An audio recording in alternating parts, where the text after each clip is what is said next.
presidente, aquí está, mátenlo pues si le da la gana.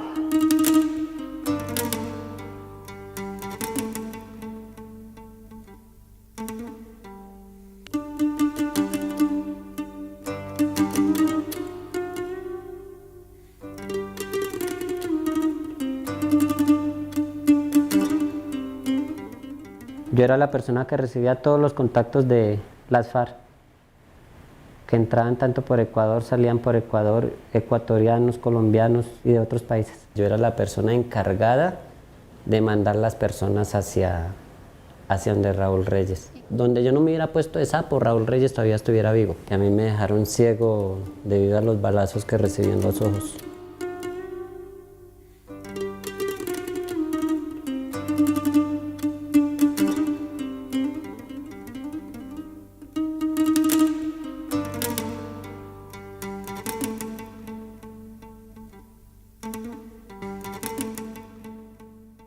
La plata que se movió para la campaña de Rafael Correa fue harta.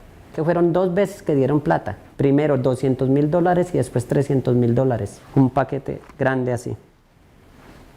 Conocí a un señor llamado Julio Luna, a la cual lo tuve como 3 días en la casa, en Puerto Nuevo, Ecuador.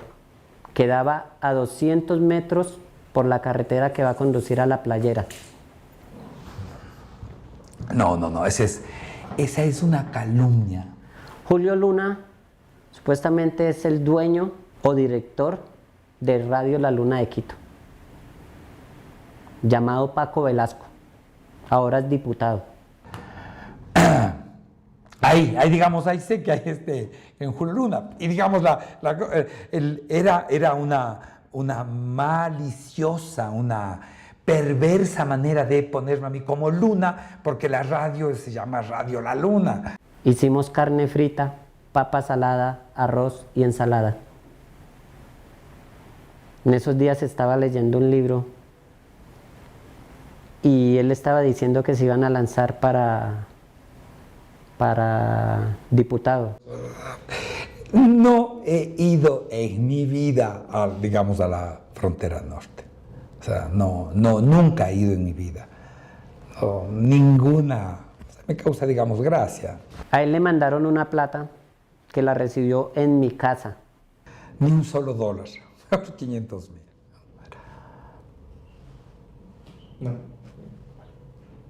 El señor Velasco es un asambleísta al momento de Alianza País. En el tiempo que subió Correa, era una persona que era un comunicador de Radio La Luna y fue la persona que movió las organizaciones sociales para el derrocamiento de Lucio Gutiérrez. A Álvaro Novoa se le metieron 50 kilos de cocaína en un barco bananero de él antecitos de empezar la campaña, para tratarlo a él como narcotraficante. ¿Eso nunca pasó? ¿Ah? ¿Eso nunca sucedió? ¿Lo de los 50 kilos de cocaína? Sí, señor, eso sucedió. Eso sucedió. Para que vea que estoy más enterado yo, que no soy periodista que usted. ¿Y por qué hicieron eso? Para desprestigiar a Álvaro Novoa. Se hizo un chequeo, yo hice un chequeo y pude determinar que en 2 o 3 ocasiones, si no estoy mal, hay buques de la flota del señor Novoa que llevaban o transportaban este tipo de alcaloide y que tuvieron algún problema. Discutir si Correa recibió o no de la FARC me parece infantil. Es obvio que recibió dinero de la FARC. Las pruebas son concluyentes. Yo hice de recaudador, porque con la cara de Correa que tengo daba garantías de que el dinero iba a los fines que se proponía, que era la campaña presidencial. A mí me buscó el coronel Jorge Brito, coronel retirado. El coronel Brito se prestaba para hacer retenes de milicianos y guerrilleros en la vía entre Lago Agrio y La Punta, para ver quién secuestraba. Él era el jefe de sicarios, prácticamente de la guerrilla. Entonces me subió a un trooper conducido por 2 jóvenes. Hoy debo suponer que eran chicos de la FARC. Y en el asiento de atrás él me dice, mira, las FARC están bien agradecidas con tu ñaño, porque no los llaman terroristas, sino combatientes. Y ellos quieren que Tuñaño sea presidente. Y están dispuestos a poner toda la plata que se requiera. Hoy tengo $100.000. Yo dije, Fabricio, piensa rápido porque yo no le puedo aceptar a la FARC plata. Entonces, yo le digo, y sin resentirlo, ¿no? Entonces le digo, Jorge, le digo, chuta, dígale a los chicos de la FARC que de corazón les agradezco el gesto, pero que a Dios gracias me está yendo bien en la recaudación y que ellos necesitan más que nosotros esta plata. Pero usted tuvo que ver con contribuciones para la campaña Ninguna. de Correa en Creo que ningún momento. por eso yo digo en el inicio, me ratifico en la versión que está en la fiscalía y no tengo nada más que agregar al respecto. Pero participó en la campaña. Participé durante la campaña desde el mes de septiembre del 2005 hasta el domingo 26 de noviembre, cuando fue el triunfo del presidente Rafael Correa. En el tiempo que yo estaba, las Fuerzas Armadas ecuatorianas consideraban a las FARC como un grupo narcoterrorista. Era así. Ahora no sé. De pronto es un grupo de muchachos del monte. Puede ser, ¿no? No sé cuál es el criterio al momento. Mire, creo que la política del Estado ecuatoriano como Estado es que las FARC son un grupo insurgente, no son terroristas.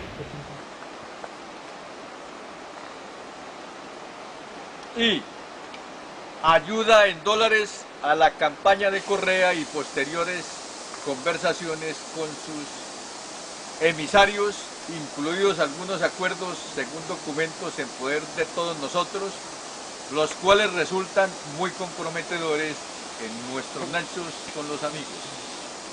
En ese video, el Mono Jojoy establecía una donación a la campaña del presidente Correa, informando sobre las actividades cumplidas por Marulanda. En esa condición hicimos lo que teníamos que hacer, verificar la autenticidad o la posible manipulación de ese video con los recursos técnicos con que contábamos en el Ecuador y en el extranjero.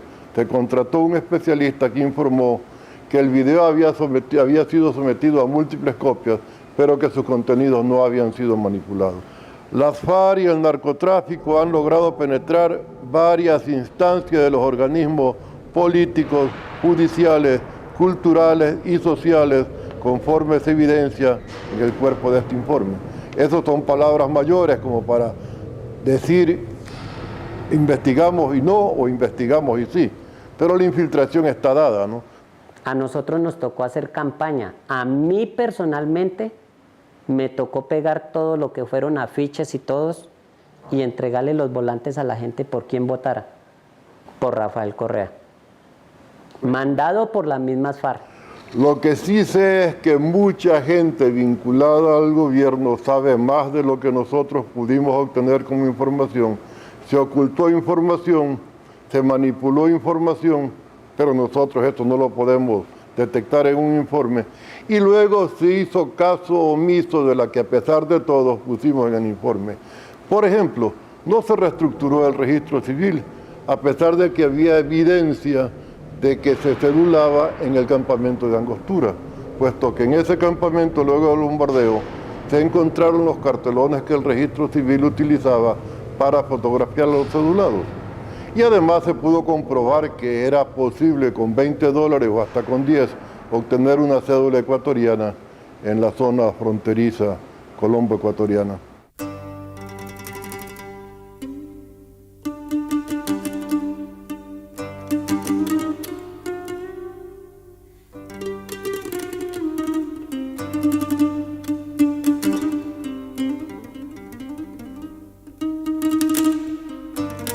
Nosotros teníamos información, era sobre este señor Castillo.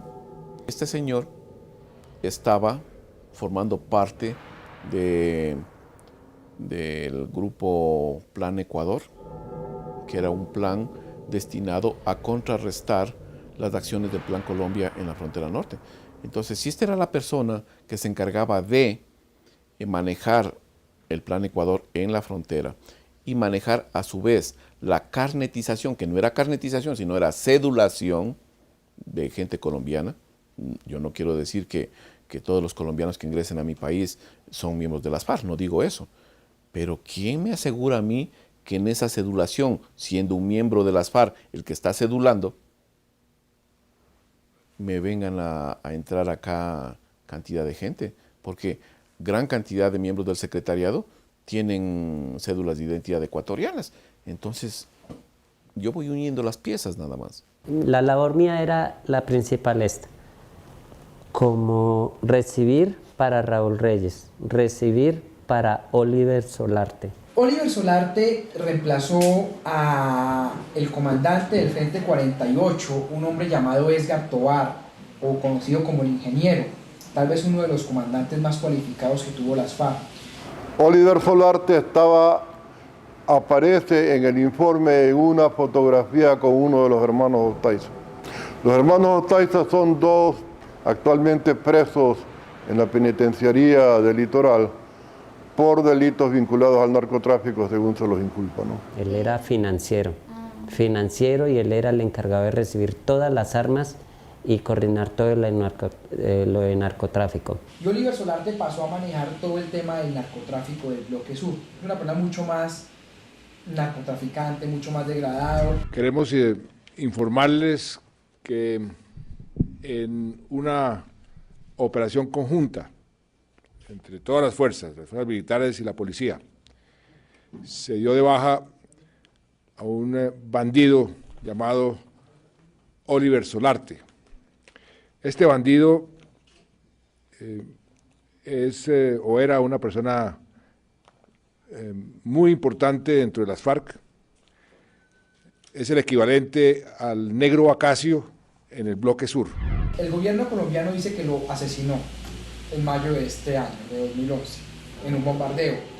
Los reportes en terreno indican que está bien, que todavía en esa zona se trafica con coca a nombre de Oliver Solarte. Otra persona que yo recibía era a Esperanza, a Nubia Calderón, que es el propio nombre de ella. Una persona delegada del Frente Internacional de las FARC, que era el famoso mensajero de las FARC para la región, tenía un nivel de influencia tremendo. Trabajaba en el Congreso Nacional, tenía contactos en diferentes estamentos gubernamentales. Entonces, es una persona que materializaba el nivel de infiltración de un grupo terrorista en los otros países. Yo le anuncié al país que estábamos en riesgo de convertirnos en una narcodemocracia, y la certeza de que eso era válido la ha dado el tiempo. Ha pasado más de un año del informe y ya no se capturan kilos, se capturan toneladas, ya no se establecen solamente pequeñas circunstancias de tránsito, sino que tenemos hallazgos de submarinos al norte y al sur, los laboratorios, los robos de gasolina blanca como parte del procesamiento, los misterios en los volúmenes de cemento que circulan en la frontera norte, el lavado de activos que también es evidente en el Ecuador, y no se dice nada ni se hace nada sobre el asunto, al menos que se sepa. Y Ecuador se convirtió en una zona de lavado de dinero. Hoy en día Quito tal vez es una de las ciudades que más se lava dinero, sobre todo en construcción. Usted puede encontrar edificios en Quito construidos hermosos vacíos, no hay quien los ocupe, eso es lavado de dinero. Hay una gran zona de tráfico de drogas. Y ahí hay un punto de conexión con el tráfico de drogas hacia México. Tal vez Ecuador hoy es de los países que están en mayor riesgo por presencia de ciclos narcotraficantes, aunque públicamente las autoridades no lo acepten. Un claro circuito que va de la región amazónica hasta el mar, pasando por Santo Domingo de los Colorados y llega por Manabí al mundo, son evidencias de que aquí la situación es durísima y que no se ha actuado en consecuencia. Pero esto que está siendo motivo de escándalo hoy, ya fue dicho. Y el escándalo, para mi modo de ver, es que el fiscal tomó el informe y se lo guardó.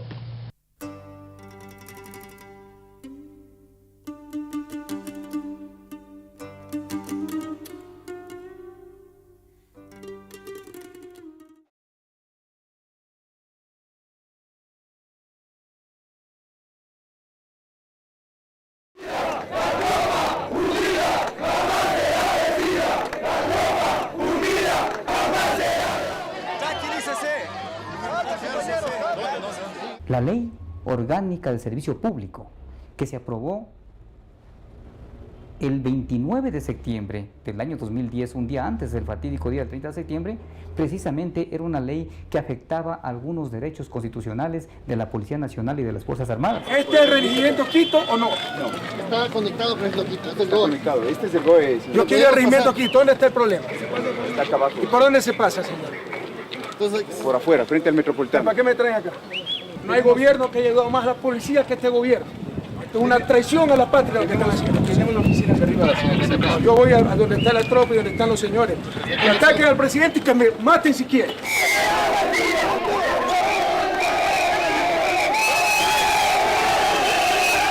Existió una descoordinación total dentro de su equipo de seguridad, porque el presidente de la República pide que les lleven al regimiento Quito y los llevan a otro lado completamente, y el presidente se molesta por eso. Ahí el presidente pide ya que le peguen un tiro en el pecho. Los que quieren pegar un tiro al presidente, que se lo tiren. Pero ya basta de tanta traición al país, señores. No hay gobierno que haya hecho más por la policía. Y por unos cuantos pesos que le daba de limón a la oligarquía, hacen todo esto. Es una vergüenza. Rafael Correa va hacia el regimiento Quito ya con la idea de acusar a los policías de que preparaba un golpe. No es cierto lo que él dice de que iba pensando que se trataba de un reclamo laboral y que si él hablaba con los policías como lo quieren tanto, entonces todo se iba a terminar. Él va con esa intención. Donde se lo ve a Rafael Correa antes de llegar al regimiento Quito, donde dice, esos son traidores a la patria.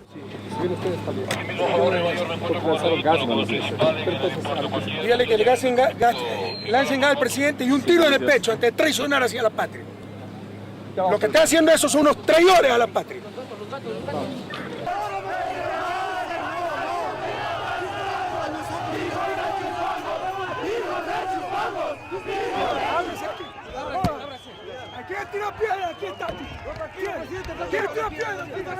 El segundo momento que para mí es importante y que comienza a generar un proceso de escalamiento del conflicto es el momento que el presidente de la República aparece en una ventana del regimiento Quito y llama a la población y a los policías que están ahí a que le peguen un tiro.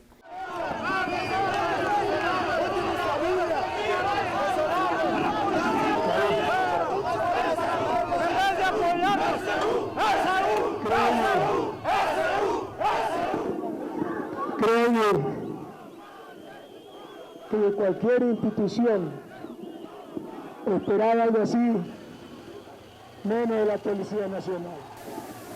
Qué vergüenza, tú eres servidor público, por lo menos respeta a tu presidente, por lo menos si eres fuerza pública. Aquí hay 42.000 policías y aquí hay 1.000 personas. Señores,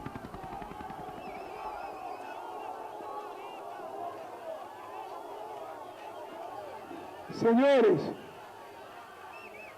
si quieren matar al presidente, aquí está. Mátenlo si le da la gana. Mátenlo si tienen poder. Mátenlo si tienen valor. En vez de estar en la muchedumbre, cobardemente escondido. Capaz que hay que acusar a los policías de desacato, digo yo, porque la máxima autoridad, que es el presidente, les ordenó que lo maten. Y a Dios gracias, no lo mataron. No demos un paso atrás. Si quieren tomarse los cuarteles, si quieren dejar a la ciudadanía en defensa, si quieren traicionar su misión de policías, su juramento, traiciónenlo. Este presidente y este gobierno seguirá haciendo lo que tiene que hacer.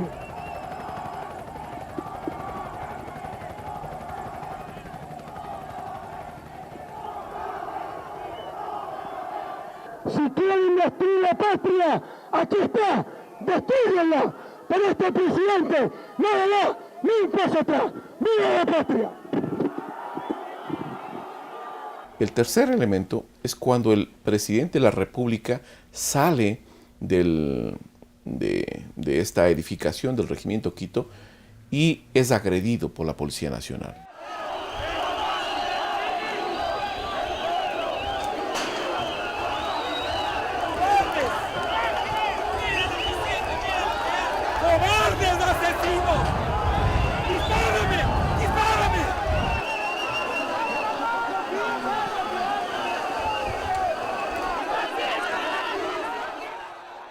Hubo exabruptos Y dentro de estos desabruptos pues vemos que hay bombas lacrimógenas, hay gente que trata de golpear al presidente de la República. Por eso es que el presidente toma la decisión, me imagino su jefe de seguridad, de trasladarlo hacia otro lugar más seguro. El lugar más seguro que ellos consideran era el hospital policial, que está continuo y que tiene una puerta de acceso para pasar de una instalación a la otra. Compañeros policías, no se dejen engañar, porque el presidente escogió a policías, escoge a clases, a dedo para él coger y exponer la situación, por eso es que no se ha dado, porque no nos quiere recibir a los que estamos nosotros pendientes desde la mañana. Este momento nos va a recibir a nosotros. Entonces es tratado en el hospital policial y posteriormente a esto el presidente se queda en el hospital hasta las 4:30 aproximadamente, en donde es dado de alta. Ahora aquí hacemos una calle de honor. El presidente de la República. No nos vamos a mover de aquí. No, el pueblo no se va a mover de las calles hasta que la policía se retire de aquí, hasta que el presidente salga libremente en su calidad, en su majestad de presidente. El presidente no está secuestrado. El presidente de los ecuatorianos jamás estuvo secuestrado, lo dijeron los propios ministros. Durante todo el transcurso lo dijeron los propios ministros. Pero el presidente Rafael Correa está comandando la nación. Desde el lugar donde se encuentra en este momento, él está disponiendo todo lo que se debe hacer y actuar. Y es más, ahí están los decretos presidenciales que él mismo los decretó desde el hospital de la Policía Nacional. Decretos como por ejemplo de que nadie pase ninguna imagen, ninguna información, sino solamente los medios públicos y en cadena con los demás medios privados. Decretó el estado de emergencia, así que lo están haciendo. Quiero decirle que el operativo de rescate al presidente de parte de Fuerzas Especiales está listo hace rato. Son las 10:30 de la noche. A esta hora una camioneta de la Fuerza Terrestre fue prendida a fuego. Estamos...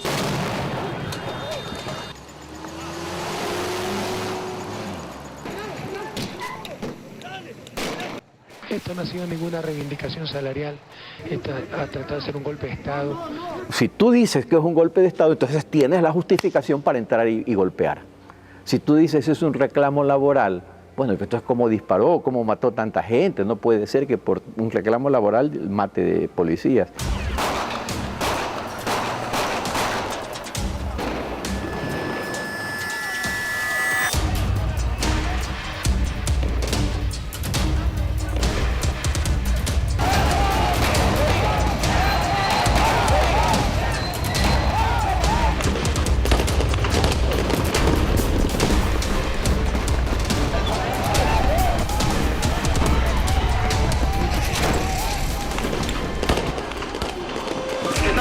Están hiriendo más policías. Señores militares, si están escuchando, por favor, únanse a nuestra lucha, también son seres humanos debajo del uniforme, somos personas, todos sentimos, tenemos hijos, ya basta. El haber disparado contra un hospital que no se lo permite ni se lo debe hacer ni siquiera en tiempos de guerra. También está tipificado ¿dónde? En el Estatuto de Roma de la Corte Penal Internacional. Claramente se establece de que eso es penado, es un crimen de guerra.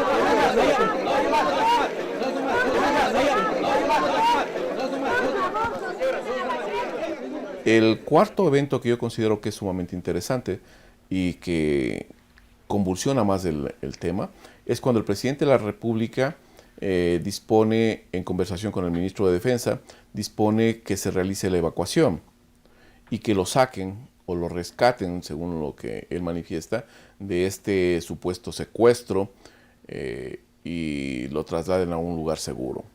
¿Qué pasa, general? ¿El presidente va a salir ya? Sí, estamos preparando lo que es el...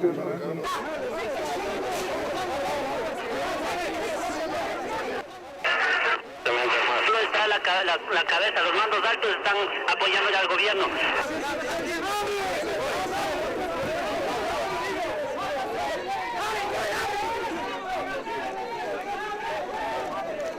El último evento que yo considero que es sumamente nefasto para el país es el momento en el cual se da la incursión militar y a consecuencia de este evento pues tenemos un desenlace fatal, hay algunos muertos, gran cantidad de gente herida.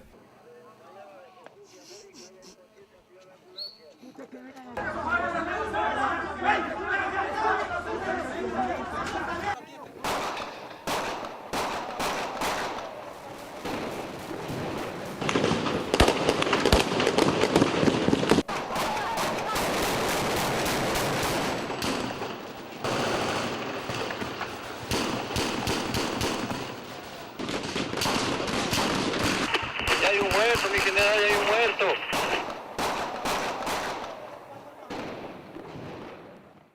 El 30 de septiembre salí en la cadena nacional que se transmitió por todos los hechos que pasaron ese día, un día nefasto para la democracia.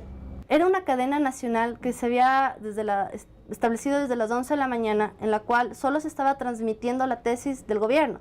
Se estaba transmitiendo esta idea de que era un golpe de Estado cuando no se trataba de tal cosa. Entonces, un grupo decide acercarse a las instalaciones del canal. Mientras esta gente entabla esta discusión con la gente del canal en las puertas, hay esta ruptura de las puertas, yo me encontraba todavía afuera. Y después de un momento, yo decido ingresar para ver qué sucedía. Y resulta ser que en la parte izquierda donde yo me paro era el set de transmisión donde efectivamente estaban el director de noticias en plena cadena nacional. A pesar de que la entrevista que yo doy fue a través de una invitación que me hace el director de noticias del canal, que él mismo ratifica en la fiscalía que dice que él me invitó a pasar y lo hice de forma pacífica, se me inicia un proceso legal por sabotaje y terrorismo. Alejandra no cometió ningún delito más que entrar a ese canal. Ella no fue la que rompió la puerta. Otros sí irrumpieron violentamente, y es verdad. Y esa irrupción merece una sanción muy leve. En ningún caso penal. No se interrumpió jamás la transmisión. Es un delito que atenta contra la seguridad del Estado. Es por ende que tiene penas y sanciones muy altas. Y está penado con reclusión de 8 a 12 años. O sea, estamos hablando de 8 a 12 años de prisión por haber aceptado una entrevista en un canal público. Cuando se siente atacado, entonces es de izquierda. El imperio. Pero para las cosas otras es de ultraderecha. O sea, la criminalización, la persecución a los dirigentes sociales. Solo el hecho de tener 200 dirigentes campesinos laborales acusados de terrorismo, perseguidos por cualquier protesta. Eso la gente lo ha denunciado como la criminalización de la protesta social. Y eso es lo que saca después la prensa. Correa criminaliza la protesta social. O sea, tengo un equipo de fiscales que están todo el tiempo persiguiendo y hay una movilización, hay un paro, enseguida le cae a la fiscalía. O sea, le presentan una demanda. Por primera vez, los líderes, los dirigentes, estamos siendo judicializados por esta figura legal en el Ecuador, que no se ha dado ni en épocas de gobiernos de derecha y de extrema derecha. A pesar de que en el Ecuador existimos más de 5 millones de indígenas, el gobierno decía que en el Ecuador los indígenas no podemos tener voces porque somos el 2%. ¿Me puede decir quién fue el estúpido que dijo que eran 0.2%? El 2%. ¿Me puede decir quién fue el estúpido que dijo que eran el 2%? Usted, señor presidente. ¿Tú tienes el video?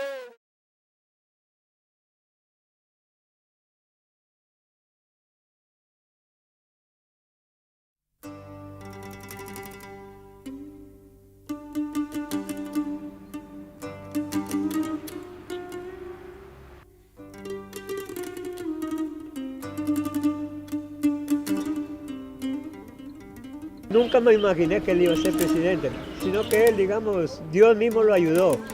Incluso yo trabajaba ahí cuando él estudiaba. Él vivía aquí aquí al frente vivía él. Sí, nosotros vivíamos aquí y él vivía arriba. Eran separados del papá y ellos solo vivían con la mamá nomás. Eran 4. Somos Fabricio, Pierina, Rafael y Bernardita. Mi hermana Bernardita, que era el ángel del hogar, el amor del hogar, impresionantemente santa y buena, se nos murió ahogada a los 12 años. Cuando estuvo detenido en los Estados Unidos mi papá, desde los 8 años yo estaba a cargo del hogar. Él hereda exactamente los rasgos genéticos de temperamento y comportamiento del abuelo y de mi papá, que eran personas, sobre todo mi papá, que desafiaba la ley y quien la ejerce. Y por eso mi papá cometió un grave error que le costó juzgar una condena en los Estados Unidos.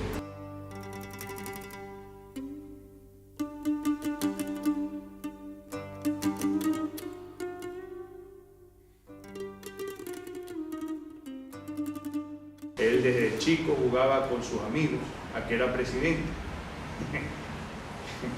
Y yo les tomaba el pelo, le decía, oigan, cuando jugamos a los policías y los ladrones, un día te toca ser policía y el otro día te toca ser ladrón. Así mismo, cuando juegas a que eres presidente y los otros son ministros, son asambleístas, un día te toca ser presidente, otro día te toca ser ministro. Pero ellos respetaban el liderazgo de Rafael y Rafael siempre era presidente. Yo conocí a Rafael Correa como un chico de clase media que estudiaba en una universidad privada, que se esforzaba por estar en esa universidad, también daba clases.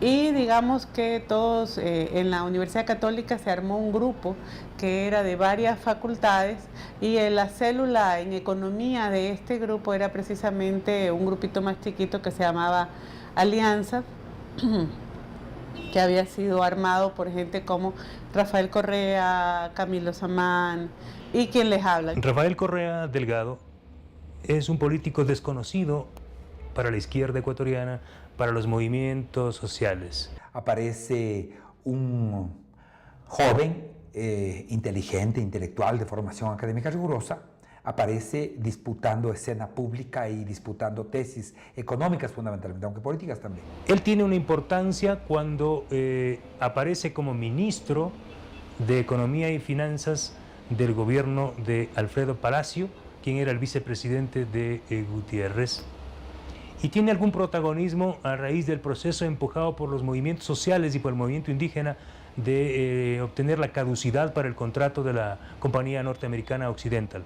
Él tiene una relativa participación como ministro, pero son 3 meses que ejerce el cargo como ministro, es decir, su récord es ese. Creo que eso marca como el inicio, el nacimiento de este momento, que es también el acumulado, el resultado de un acumulado social, histórico, político en el país. Digo, tiene un montón de mérito el presidente Correa, pero desde luego aquí atrás, por debajo, hay un país que demandaba, que exigía cambios, transformaciones aquí en el Ecuador. Y la virtud de Correa y de la gente que le rodea es haber capitalizado todo el descontento y toda la simbología de resistencia creada en décadas de lucha del movimiento indígena.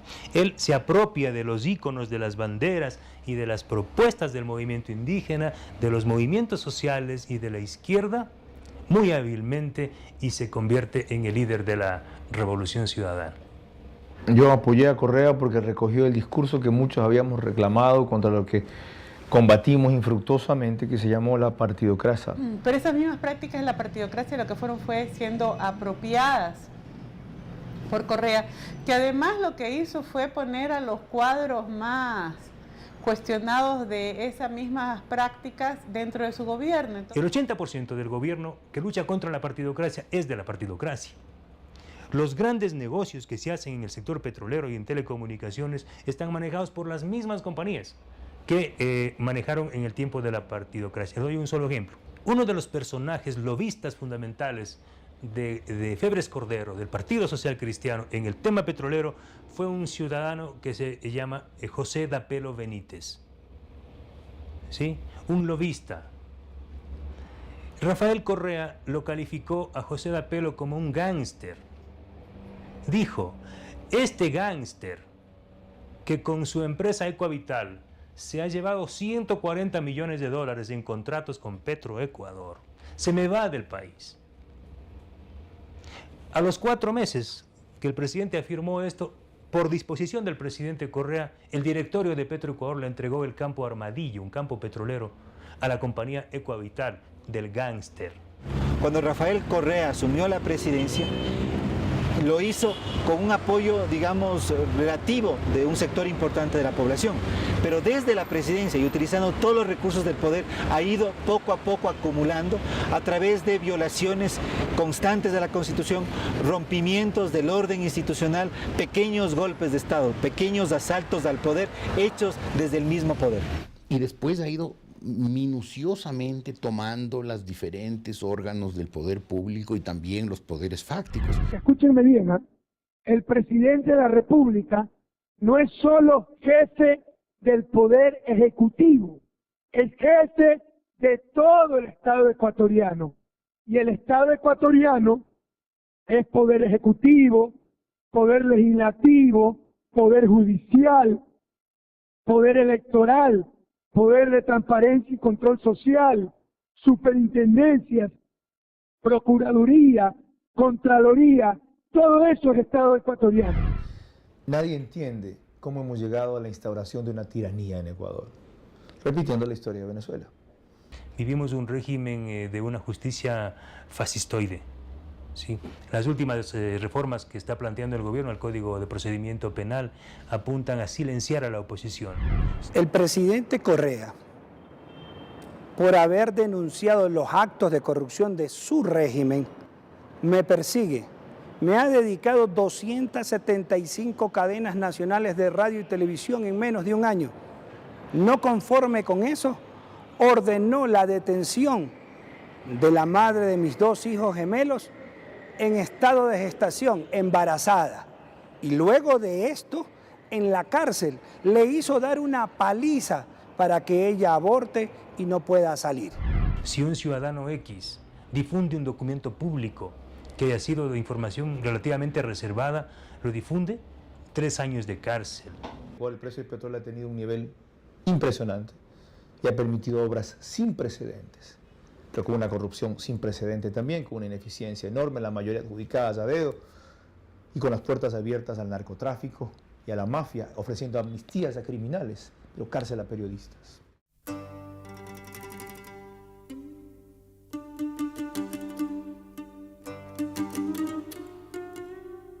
Yo le digo a la gente que me pregunta cómo es el exilio, ¿no? Trato de no pues, dar una imagen deprimente. Entonces comento un poco en broma, un poco en serio, que las 2 cosas más terribles, pues por supuesto, es el alejamiento de tu familia y luego esas pequeñas detalles, ¿no? No sé si tú te acuerdas de la película Pulp Fiction, cuando los 2 gángsters van diciendo cómo las grandes diferencias entre los países son los pequeños detalles. Pensaba y pienso todavía hacer algún día un programa de televisión que se llame Sobreviviendo en Miami. Son los 2 primeros pasos que tienes que hacer. Comprar un carro y tener una cuenta de ahorro y corriente. Hasta que me di cuenta de eso, me quedé en la casa encerrado casi una semana, porque me di cuenta de que no podía salir, porque tienes que andar en taxi y el taxi cuesta una fortuna. Pero tuve que salir a comprar un carro. Como ves, un carro pequeñito.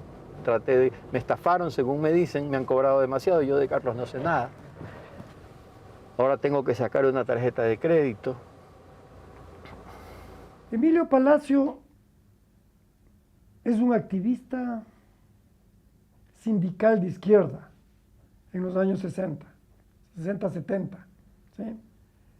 Que, como muchos otros, derivó hacia el periodismo. Me incorporé al diario El Universo, del que pasé a ser su editor de opinión, hasta que Rafael Correa me demandó exigiendo 3 años de cárcel y $40 millones y $80 millones conjuntamente con 3 directivos del diario El Universo y el propio periódico.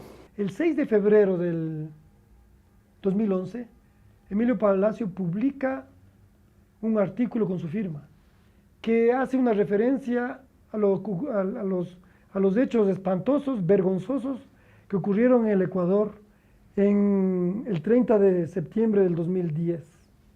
Escribió que el presidente de la República podía ser acusado en un futuro de haber cometido un delito de lesa humanidad. y ante una inminente orden de prisión que el fiscal general quería dictar en mi contra, tuve que salir del país intempestivamente y me encuentro hoy en Miami, Estados Unidos. Es este hombrecito de aquí, pequeñito de cuerpo, alma y espíritu, ¿no?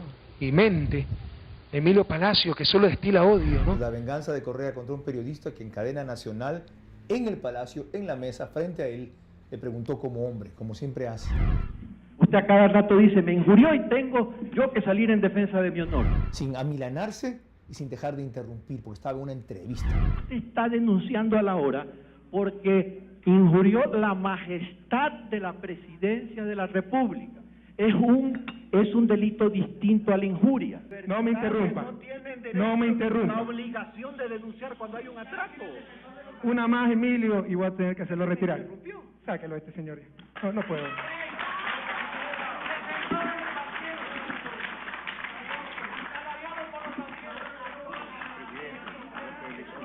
Discúlpame, Carlos, pero yo no puedo aguantar más alegría. ¿Qué es libertad de expresión permitir que siga ofendiéndome?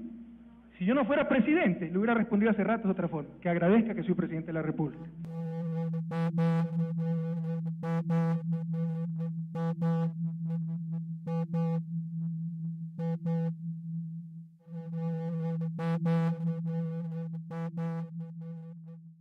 Viene una sentencia que es la consecuencia de una audiencia que se realiza el 19 de julio del año 2011. La audiencia termina a 4 de la tarde aproximadamente. Entre las 4 de la tarde y las 12 de la noche se lee todo el juicio, se valora todo lo que se dijo, el juez hace su sistema de razonamiento, su proceso mental de razonamiento, redacta 156 páginas. ¿Cree que se tomó el tiempo necesario para analizarlo? En menos de 24 horas, más de 37 cuerpos. Claro que sí. Son más de 13.700 páginas. Si usted fuera abogado, usted entendiera. En realidad, entre los alegatos, los escritos y demás documentos, suman 5.700 páginas que este juez leyó en 18 horas. Y ocurre que el día siguiente, 20 de julio, a las 4:30 de la tarde, dicta teóricamente, formalmente la sentencia. Hay evidencia de que no solamente el juez no hizo la sentencia, porque nadie puede redactar 156 páginas en 24 horas, y hay evidencia además de que el archivo desde el cual se produjo la sentencia en contra de Diario Universo tiene el mismo origen que otro archivo firmado por el abogado del presidente de la República. Es una evidencia científicamente comprobada de que entonces esos dos archivos tienen el mismo origen, es decir, tienen el mismo autor, fueron redactados en la misma computadora, por lo tanto, habrían sido redactados por la misma persona. Después de la versión de él, si la memoria no me falla, fue 15 de diciembre del 2011, ese día él había tomado mi nombre diciendo que yo le había entregado un pendrive y que fue este pendrive el que le ayudó a redactar dicha sentencia a la velocidad que la hizo. Mónica Encalada es una ex jueza que intervino en el caso del Universo durante un breve periodo y ella ha hecho unas denuncias gravísimas contra el sistema mismo, contra los abogados del presidente. Es decir, Mónica Encalada ha llegado a afirmar que todo el proceso fue manipulado desde las altas esferas del poder. Eso fue el día 18 de julio, que dijo, abogada, haga usted la audiencia porque yo no me encuentro preparado, del 2011, ¿no? Que no me encuentro preparado y que le tocaría a usted porque está con el conocimiento de la causa. Creo que usted ha revisado más el expediente de lo que lo puedo haber hecho yo. Incluso yo conozco claramente que existe un video, he visto un video en el que el propio juez Paredes acepta toda esta dinámica de cómo se elaboró la sentencia y es un acto de corrupción judicial sin nombre. Se ha favorecido con nosotros. O sea, ya con tantas cosas, con tanta promesa no hay nada en concreto. Y entonces...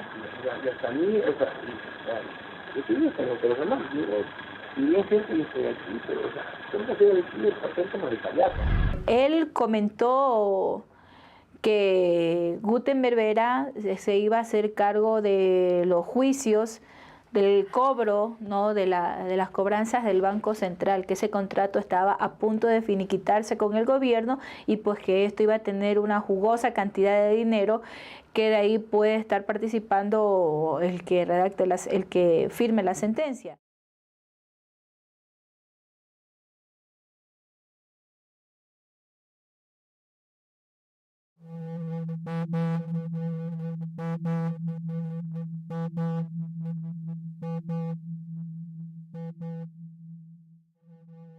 existen un sinnúmero de personas que han venido siendo perseguidas y aquí también hay militares también en servicio activo y pasivo que son perseguidos. Y me voy a referir a un caso especial. Y yo sí pido, porque algunos militares en servicio activo no pueden salir a los medios de comunicación porque hay una prohibición. Pero yo quiero pedir al ministro de Defensa, al señor comandante general de la Fuerza Aérea, al señor Miguel Carvajal, que nos expliquen a la ciudadanía, señores, por qué el señor capitán Diego Peña Herrera, un oficial brillante que sirvió a la seguridad del presidente de la República, salió de esa función. Explíquenle al pueblo.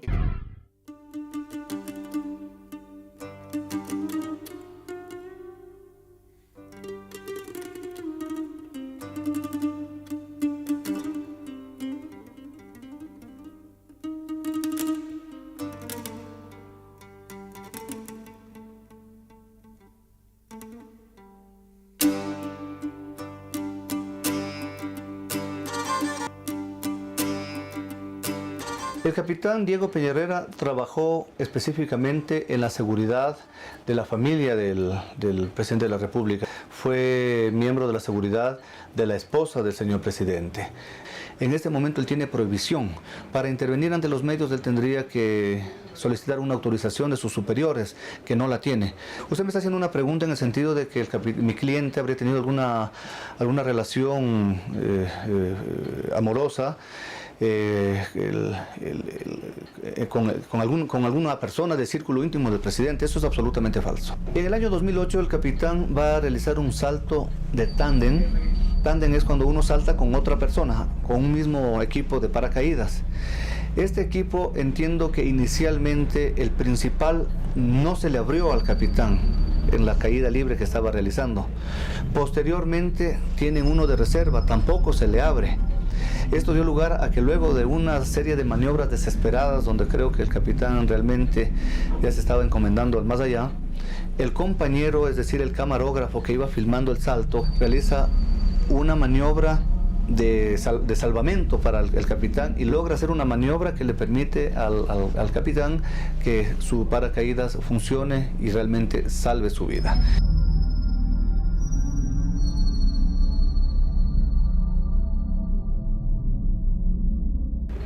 El día 4 de diciembre del año 2011, luego de que el capitán Diego Peña Herrera habría realizado ya algunos saltos en paracaídas, estaban en práctica de salto, se retira a comprar unas bebidas, a conseguir unas bebidas.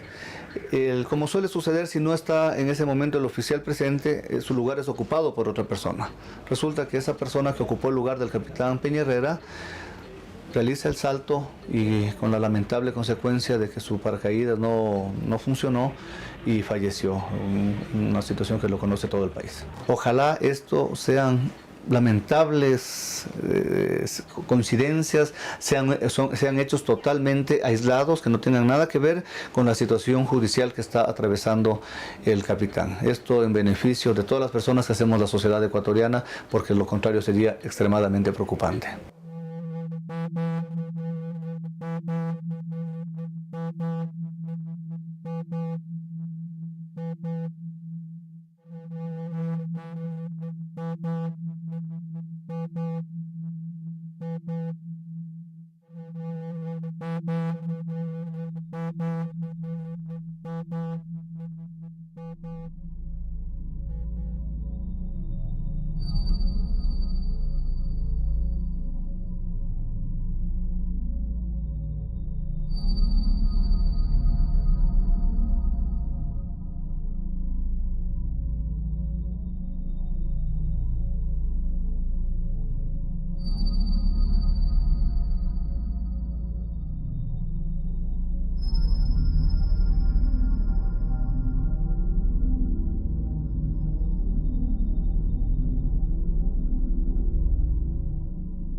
pena que haya caído tan bajo este periódico. Yo dije que nunca más iba a leer esta porquería. ¿Cómo juegan esta gente hasta con la dignidad humana? Es una vergüenza este periódico. ¿Vergüenza hasta cuándo este periódico? ¿Hasta cuándo? Yo estoy dispuesto a darle la lucha a esta prensa corrupta. No compren Diario El Universo, compremos Diario El Teleras. Tenemos las armas, la ley, todos a demandar a aquellos sicarios de tinta. La tan cacareada libertad de expresión es solamente la voluntad del dueño de la imprenta. Sí, esto es producto de una mente enferma realmente, ¿no? Qué cobardes que son. Esa prensa mafiosa. Esta es la prensa corrupta, señores, la mala fe, pero así son de caretuco. Vamos a responderle todas las estupideces que escriben, torpezas tras torpezas. Si quieren ser mala fe, aunque se ilústrense un poquito, que hagan más repugnancia. Los buitres, gente que en verdad es una miseria humana, tengan algo de decencia, desvergonzados, mafias, son golpistas, conspiradoras, sicarios de tinta.